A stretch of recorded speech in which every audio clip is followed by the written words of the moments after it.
Hello and welcome to the course, Create In-App Purchases for iPhone Apps, Step by Step. So first and foremost, yes, I'd like to say welcome and thank you. In my opinion, this is the easiest solution to learning about in-app purchases, and it's also a fast-moving solution too.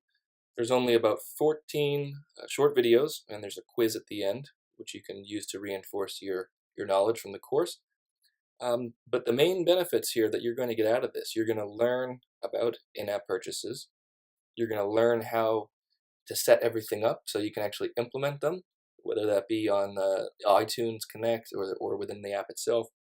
You'll learn all the necessary code to get things rolling with the in-app purchases, and of course, the final goal, you will be able to actually add in-app purchases to your own apps with ease.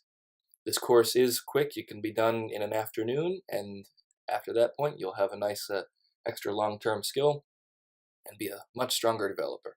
So without further ado, let's get started.